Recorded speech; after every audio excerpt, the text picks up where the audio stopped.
ठाणे शहरात आणखीन 4 दिवस 50% होणार पाणी कपात, नागरिकांना पाणी जपून वापरण्याचं आवाहन.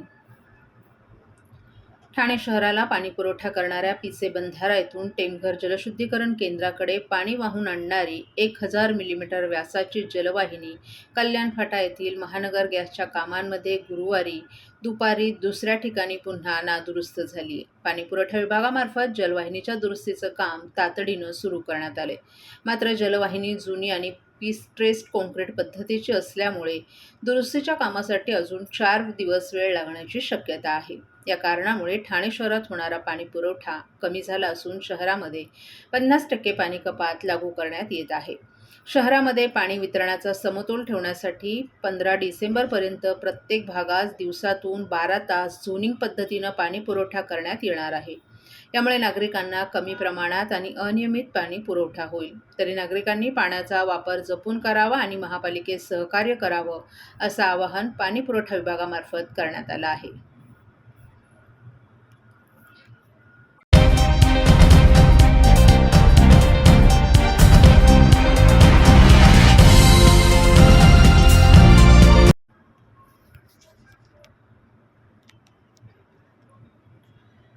MLIT, जपान आणि ठाणे महानगरपालिका यांच्यात स्मार्ट सिटी नोंदमेषासाठी करार. जपानच्या ministry of land infrastructure and transport आणि ठाणे महानगरपालिका यांच्यात माहिती तंत्रज्ञान व स्मार्ट सिटी नोंदमेष या क्षेत्रातील सहकार्यासाठी अधिकृत करार करण्यात आलाय. या करारामुळे ठाण्यातील डिजिटल गव्हर्नन्स, नागरिक सेवा अधिक प्रभावी करणं आणि स्मार्ट इन्फ्रास्ट्रक्चर विकासाला नवी गती मिळणार आहे. जपानमध्ये पार पडलेल्या समारंभात जपानच्या ministry of land infrastructure and transport आणि ठाणे महानगरपालिका यांच्यातील सहकार्य करारावर स्वाक्षऱ्या करण्यात आल्या. या समारंभास इन्फॉर्मेशन प्रोजेक्ट्सचे डेप्युटी मिनिस्टर कावामुरा केनिच, ठाणे महापालिका आयुक्त सौरभ राव आदी उपस्थित होते. हा कार्यक्रम ठाणे महापालिका आयुक्त सौरभ राव IAS यांच्या मार्गदर्शनाखाली पार पडला. ठाणे महापालिकेच्या डिजिटल परिवर्तन उपक्रमांना त्यांनी दिलेल्या धोरणात्मक दिशेमुळे हा करार अधिक बळकट झाला असून त्यांच्या सहभागामुळे आंतरराष्ट्रीय सर्वोत्तम पद्धती स्वीकारण्याबाबत ठाणे महानगरपालिकेची कटिबद्धता प्रकर्षानं दिसून आली असल्याचं अधिकाऱ्यांनी नमूद केलं. या सहकार्य कराराअंतर्गत इन्फॉर्मेशन प्रोजेक्ट आणि ठाणे महानगरपालिका संयुक्तपणे स्मार्ट इन्फ्रास्ट्रक्चर, ICT प्रणाली विकास, क्षमता वृद्धी, ज्ञान आदान-प्रदान तसंच ठाणे शहराच्या गरजांनुसार अत्याधुनिक डिजिटल उपायांची प्रायोगिक अंमलबजावणी हे उपक्रम राबवले जाणार आहेत. या भागीदारीमुळे नवोन्मेषी तंत्रज्ञानाचा जलद प्रसार होऊन ठाण्यात कार्यक्षम, लवचिक आणि नागरिक केंद्रित शहरी प्रशासन प्रणाली विकसित होण्यास मदत होणार असल्याचं पालिका आयुक्त सौरभ राव यांनी नमूद केलंय. ठाण्याच्या डिजिटल ट्रान्सफॉर्मेशनला गती देण्यासाठी राबवलेली धोरणात्मक दिशा आणि दृष्टिकोन या करारामध्येही ठळकपणे उमटल्या असून आंतरराष्ट्रीय सर्वोत्तम पद्धती आत्मसात करण्याबाबत ठाणे महापालिका कटिबद्ध असेल असं ठाणे महापालिका आयुक्त सौरभ राव यांनी नमूद केले. या स्वाक्षरी करारामुळे भारत-जपान सहकार्यातील नवे पर्व सुरू झालं असून आगामी काळात प्रभावी डिजिटल प्रकल्प आणि सामायिक तांत्रिक प्रगतीचा मार्ग अधिक दृढ होईल. या करारानुसार दोन्ही संस्थांमध्ये ICT आधारित उपाययोजना, स्मार्ट शहरी व्यवस्थापन, तांत्रिक ज्ञान विनिमय आणि नाविन्यपूर्ण प्रकल्पांची अंमलबजावणी करण्याबाबत सहकार्य केलं जाणार आहे.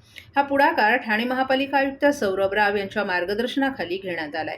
या उपक्रमाच्या अंमलबजावणीस स्मार्ट सिटी ठाणेचे CEO संदीप माळवी, माहिती व तंत्रज्ञान विभागाचे उपायुक्त सचिन सांगळे, सल्लागार संस्था मेसर्स पलाडियम यांनी सहकार्य कराराचा मसुदा तयार करणं आणि समन्वय साधणं यात महत्त्वपूर्ण योगदान दिलं.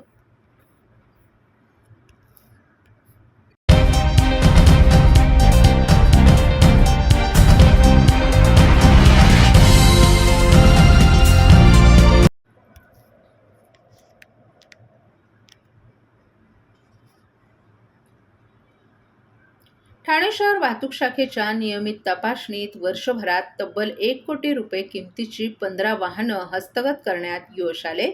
या कारवाईत आलिशान ऑडी कार आणि हार्ले डेव्हिडसन या महागड्या दुचाकीचाही समावेश आहे.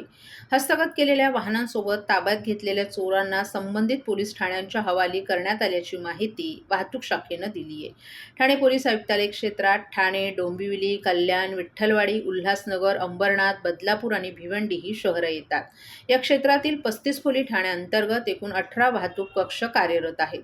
वाहतुकीचं नियमन, वाहन तपासणी आणि नियम मोडणाऱ्या वाहन चालकांना चाप बसावा याकरिता वेळोवेळी वाहनांची तपासणी केली जाते. 1 जानेवारी ते 9 डिसेंबर 2025 या कालावधीत वाहतूक पोलिसांनी केलेल्या वाहनांच्या तपासणीत तब्बल 15 चोरीच्या वाहनांचा छडा लावण्यात वाहतूक शाखेला यश आले. या वाहनांमध्ये एक आलिशान ऑडी कार, महागडी हार्ले डेव्हिडसन दुचाकी, 10 दुचाकी आणि 4 ऑटो रिक्षांचाही समावेश आहे. वाहतुकीचं नियमन करत असताना वाहतूक पोलीस कर्मचारी वाहनांसंबंधित कागदपत्रांचीही मागणी करतात. अनेकदा पोलिसांची ही सर्व तपासणी वाहन चालकांना डोकेदुखी ठरून जाचक वाटत असते. मात्र प्रत्येक वाहन चालकानं हेल्मेट आणि योग्य परवान्यासह आपण चालवत असलेल्या वाहनांशी संबंधित कागदपत्र सोबत बाळगणं गरजेचं आहे, जेणेकरून तपासणी दरम्यान ते गैरसोयीचं ठरणार नाही.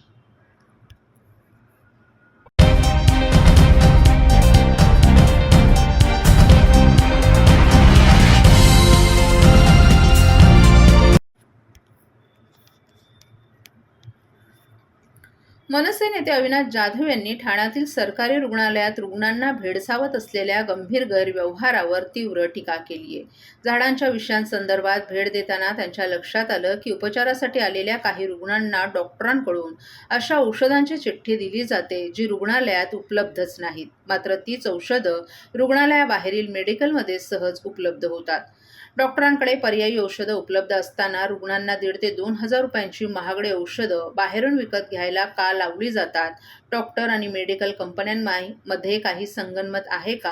हा मोठा प्रश्न असल्याचंही जाधव यांनी सांगितलं. नाशिकवरून आलेल्या काही रुग्णांना भेटल्यानंतर हा प्रकार अधिक स्पष्ट झाला. सरकारी रुग्णालयात मोफत मिळायला हवी असलेली औषधं उपलब्ध असूनही बाहेरच्या मेडिकलवरून महागड्या औषधांची खरेदी करण्यास भाग पाडणं हा सरळ भ्रष्टाचार असल्याचा आरोप जाधव यांनी केलाय. या प्रकरणात संबंधित डॉक्टरांना तात्काळ निलंबित करण्याची मागणी त्यांनी प्रशासनाकडे केली आहे. संध्याकाळपर्यंत कारवाई न झाल्यास आम्ही मोठा गदारोळ करू असा इशाराही जाधव यांनी दिलाय. रुग्णांच्या आरोग्याबरोबरच त्यांच्या आर्थिक परिस्थितीचा देखील गैरफायदा घेतला जात असल्यानं हा प्रकार मोठ्या स्कॅमकडे निर्देश करीत असल्याचं अविनाश जाधव यांनी स्पष्ट केलं. मी आता इथे आल्याच्या नंतर मी झाडांच्या विषयात मनोरुग्णालयाला भेट दिली होती. तर इथे काही पेशंट्स मला भेटले, नाशिकवरनं आले होते. विषय असा आहे की डॉक्टरांनी अशी औषधं लिहून देतात जी त्यांच्याकडे अवेलेबलच नाही आहेत, आणि ती जी औषधं आहेत ती बरोबर हॉस्पिटलच्या बाहेर असलेल्या मेडिकलमध्ये अवेलेबल आहेत. याचा अर्थ काय होतो? आता त्याच गोष्ट आता ह्या हॉस्पिटलचे जे हेड आहेत त्यांना मी बोलवलं होतं, तर त्यांनी सांगितलं ना पर्यायी औषधं आमच्याकडे आहेत. मग पर्यायी औषधं जर तुमच्याकडे उपलब्ध आहेत तर लोकांना 1,500 ते 2,000 रुपयाची औषधं बाहेर विकत घ्यायला का लावताय? ह्याच्या मागे काय रॅकेट आहे की डॉक्टर्स आतमध्ये बसलेले सरकारी डॉक्टर्स आणि ह्या ज्या काही मेडिकल कंपन्या आहेत त्यांच्यामध्ये काही संगनमत आहे का? कारण ती औषधं बरोबर इथे मिळत नाही, पण बाहेर हॉस्पिटलच्या बाहेर असलेल्या मेडिकलमध्ये मिळतात. सो मला असं वाटतं की गरीब जनतेची फसवणूक आहे. सरकारकडे उपलब्ध असलेली औषधं ही लिहून न देता मेडिकलमधनं कशी काय विकत घेता येतील, या प्रकारची एक स्कॅम ह्या सरकारी हॉस्पिटलमध्ये चाललाय की काय, असा प्रश्न आमच्यासमोर पडलेला आहे. मी तात्काळ जो कोणी डॉक्टर आहे त्याला सस्पेंड करण्याची विनंती केलेली आहे. आज संध्याकाळपर्यंत तसं झालं नाही तर याचा मात्र गदारोळ आम्ही नक्की घालू, एवढं नक्की. योग्य स्टॉक आला नाही तर पुढचं पाऊल देखील मला स्टॉक आहे, औषधं आहेत, पर्यायी औषधं पण आहेत, पण ही लोक अशी औषधं लिहून देतात जी सरकारी हॉस्पिटलमध्ये अवेलेबलच नाही आहेत. ती बरोबर बाहेर गेल्यावर मेडिकलमध्ये अवेलेबल होतात. सो याचा अर्थ हा भ्रष्टाचारच आहे ना. रुग्णांच्या जीवनाशी खेळ सुरू आहे. रुग्णांच्या जीवनांशी खेळतातच, त्याच्याबरोबर त्यांच्या आर्थिक परिस्थितीशी पण खेळतात. जी औषधं फुकट मिळाली पाहिजे त्या औषधांसाठी ही लोक जवळजवळ 2,500-3,000 हजार रुपये दर महिन्याला खर्च करतात. सो याचा अर्थ आहे हा आता इथे आम्हाला 3-4 पेशंट मिळाले, अशा अनेक पेशंट रोज येत असतील. म्हणजे हा खूप मोठा स्कॅम्प आहे.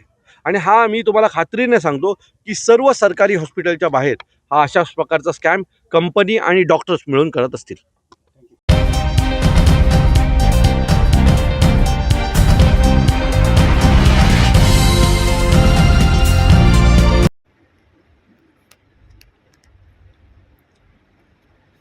घोडबंदर रोडवर दररोज प्रवास करणाऱ्या प्रवाशांना नेहमीच वाहतूक कोंडीचा सामना करावा लागतोय. या रस्त्याचं काम पूर्ण करण्याचं तसंच वाहतूक कोंडी फोडण्याचं आश्वासन यापूर्वीही अनेकांनी दिले आहेत. मात्र प्रत्यक्षात या रस्त्यावरील वाहतूक कोंडी जैसे थे आहे.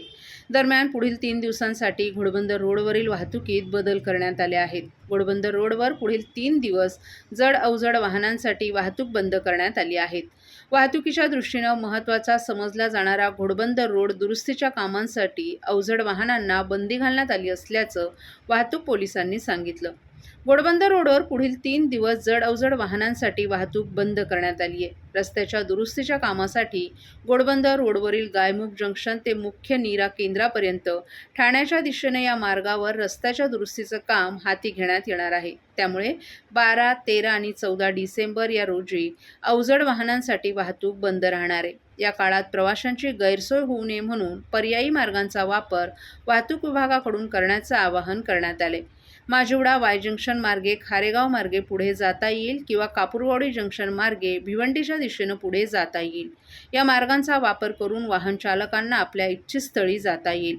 घोडबंदर रोडवर वाहतूक कोंडी दिवसागणिक वाढतच आहे. या रोडवर राहणाऱ्या नागरिकांनी यासाठी जनआंदोलनं देखील उभारलं होतं. मात्र अद्यापही रस्त्यांची परिस्थिती जशीच्या तशीच असल्याचं पाहायला मिळतंय. शुक्रवार, शनिवार आणि रविवार म्हणजे 12, 13 आणि 14 या दिवशी PWDचं DBMचं काम आणि त्याच्यावर TMCचं मास्टिंगचं काम हाती घेण्यात आलेलं आहे. त्या दरम्यान जे ठाण्याकडनं घोडबंदरच्या दिशेने जाणारी जी जड अवजड वाहनं आहेत म्हणजे 6 चाकी गुड्स व्हेकल आणि त्याच्यावरची म्हणजे 10 चाकी आणि त्याच्यावरची मल्टी ॲक्सल जी गुड्स व्हेकल्स आहेत त्यांना आपण नारपोली मार्गे डायव्हर्ट करत आहोत. म्हणजे त्यांनी पर्यायी रस्ता त्यांना असेल मानकोली, अंजूर फाटा, चिंचोटी कामन रोड मार्गे ते जाऊ शकतील. दुसरं ते पुढे जाऊन शहापूर, वाशिंद, आबिडगर, वाडा आणि वाडा मनोर रोड मार्गे ते गुजरातला जाऊ शकतील. असं त्यांना पर्यायी मार्ग आपण सुचवलेला आहे. सर, जे लहान वाहन आहेत जे छोटे म्हणजे 4 चाकी त्यांना हा रोड चालू राहणार आहे का काय? हा रोड 4 चाकींसाठी चालू राहणार आहे. पॅसेंजर व्हेकल्स, बसेस असतील, कार्स असतील यांच्यासाठी हा रस्ता चालू राहणार आहे. पण या रस्त्यावर वाहतूक कोंडी होण्याची दाट शक्यता आहे. त्यासाठी योग्य तो बंदोबस्त आपण नेमलेला आहे. वरनं म्हणजे आपल्या साईडनी 20 मिनटं आणि समोरच्या साईडनी 20 मिनटं किंवा त्याच्या अधिक काळ म्हणजे 30 मिनटाचं आपण ब्लॉक देतो त्यांना. 30 मिनटं आपली ठाण्याकडनं मीरा भाईंदरकडे जाणारी वाहतूक चालू राहील आणि 30 मिनटं मीरा भाईंदरकडनं आपल्याकडे येणारी वाहतूक चालू राहील. अशाप्रमाणे आपलं वाहतुकीचं नियोजन आपल्या घाटात असणार आहे.